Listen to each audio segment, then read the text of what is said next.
Салам кыздар, мен азыр сиздерге жалбырактын токулушун көрсөтүп беремин. Жалбыракты эмнеге эстетебиз?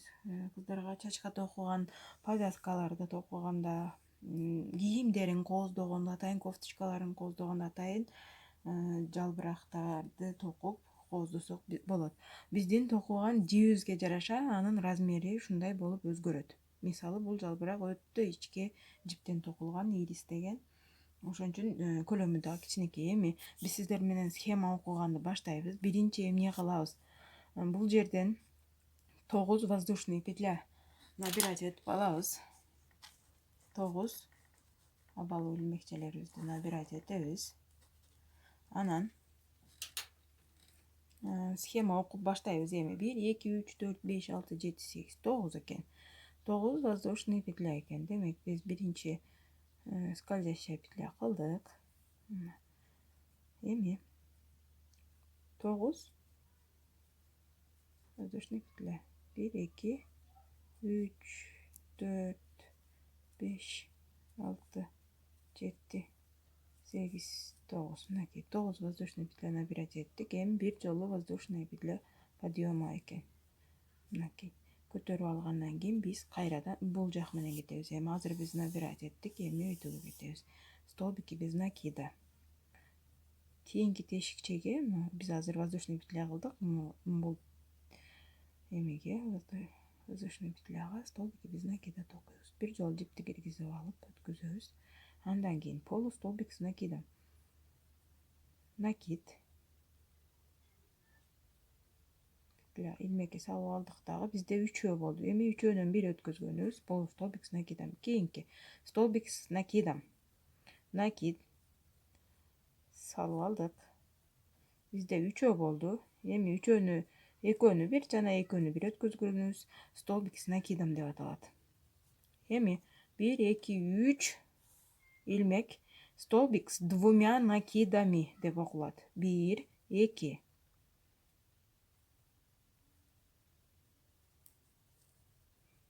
2-өнү 1 2-өнү 1 дагы 2-өнү 1 өткөзөбүз. Дагы бир жолу 2 жамынчысы бар. Салдык.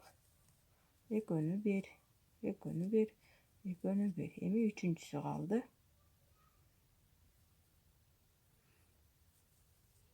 2-өнү 1 2-өнү 1 дагы 2-өнү 1. Эми кийинкиси столбик с накидом. Кайра жалбыракты кичирейтип баштайбыз.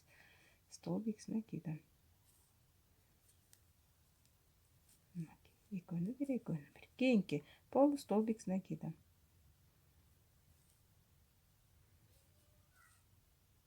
3-өнү 1 өткөзөбүз.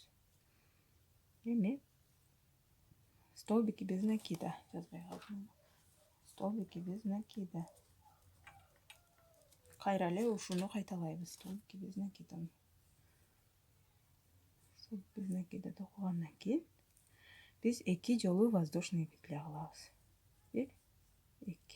Эми кайра ушул жерге бул илмектин ичине столбики без накида токуйбуз. Таап алдык. Адаштырбай бул жипти бекитип кетебиз.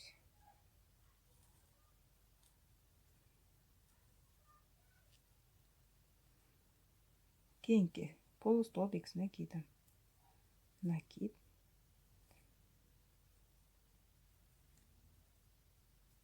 Кийинки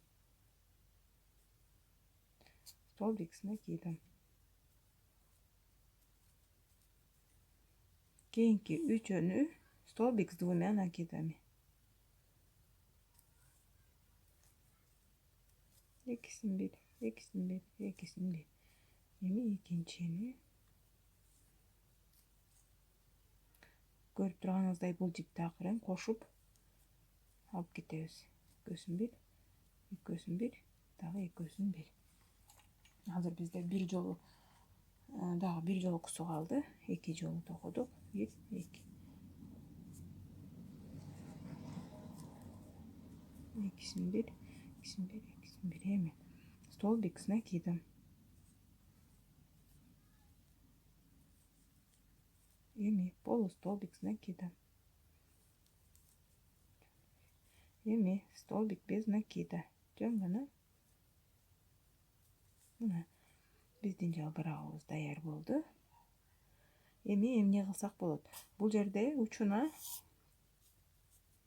мындай кылып 1, 2, 3 мындай кылып жалбыракчанын сабын кылып токуп, ушул жерден жипти кесип, токууну ушул жерден бүтүрөбүз. Мына эмесе жашыл түстөн сиз дагы ушундай кылып токуңуз. Сунуштар боюнча комментарийге сөзсүз жазыңыздар. Рахмат.